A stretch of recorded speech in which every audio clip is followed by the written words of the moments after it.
آقا سلام و عرض ادب. اومدم که باز کردن کامل انجین هوندا 150 125 یا 200 رو براتون آموزش بدم. بعد اینکه سه تا پیچ اسرک رو باز کردیم، اسرک رو خارج کردیم با میل میرسیم نوبت 4 تا پیچ که سر سیلندر نگه می‌داره، اونا رو هم باز می‌کنیم. اینو چون با دستگاه باز می‌کنیم ضبطری باز کنیم.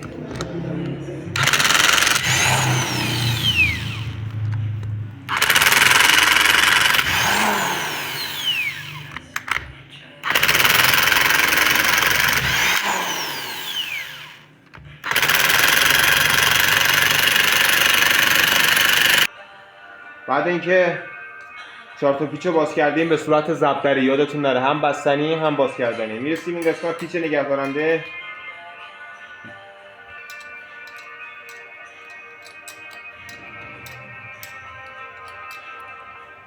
پیچ نگهدارنده انگشتی پایین رو باز میکنیم.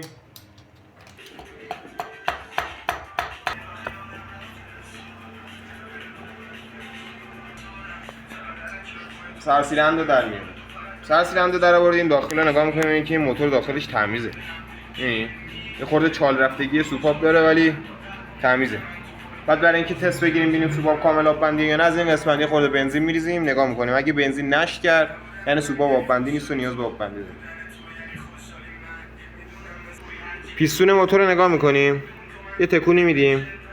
ببین تکون نمیخوره، سفته. این یعنی که شاتون مرخص نشده. هنوز میشه از این شاتون استفاده کرد.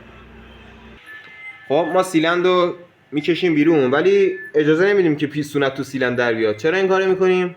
برای اینکه آب بندی سیلندر به هم نخوره. چون سیلندرمون صفر و روغن سوزی هم نداره، نیازی نیست که اینو پیستون کامل خارج کنیم. چیکار میکنیم؟ خارجشو در میاریم، رو کار در میاریم.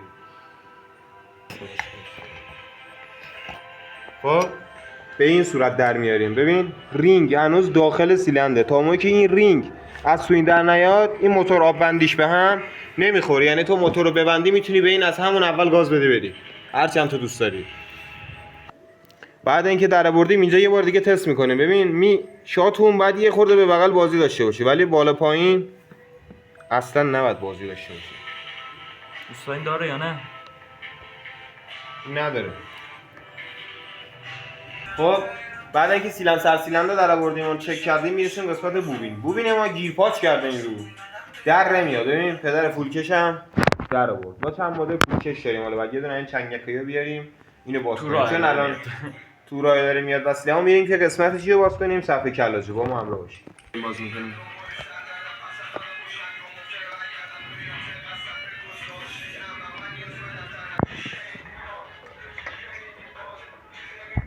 میگیری از طرف بوبین میرسی به صفحه کلاج. صفحه کلاج رو باز می‌کنیم برای آزاد کردن پیش صفحه و لوازم داخل صفحه. صفحه داری؟ بگو.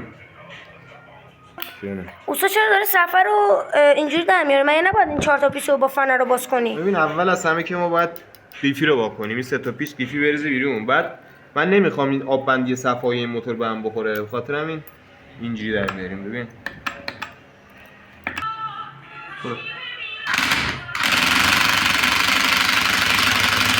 این بعد اینکه قیفی در اومد، دنده مقابل در اومد، برای این اون اینجوری در آوردم. ببین کامل در اومد. این دیگه آب بندیش به هم نمیخوره. بعد به این پشت دقت کنید. ببین برآمدگی نداره. میبینی این موتور صفاش تموم شد. اول آخر ما باید اینا رو وا کنیم.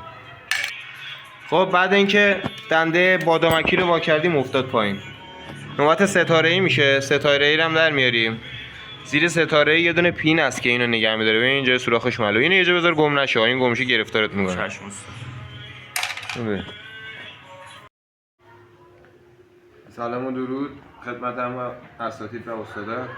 اومدیم با جمع کردن کامل انجین.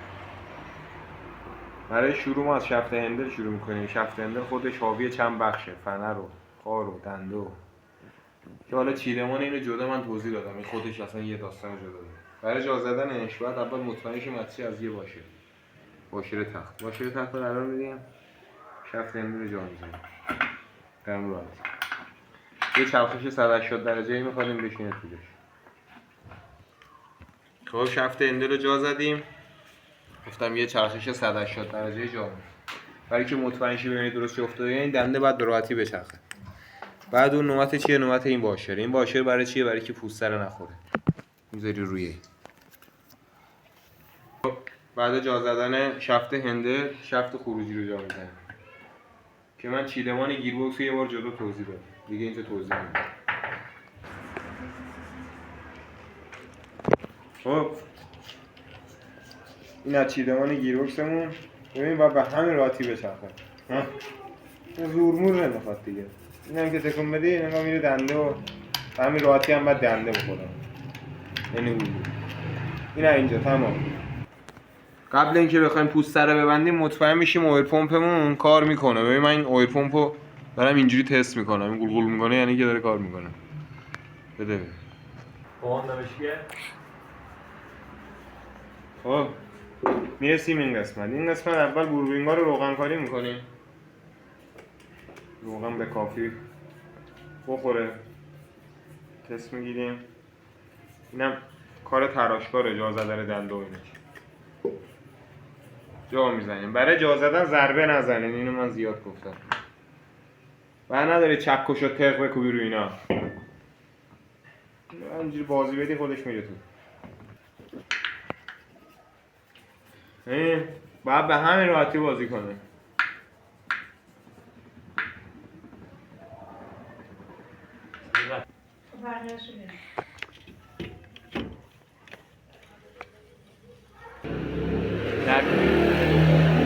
یه فیلم خراب شد.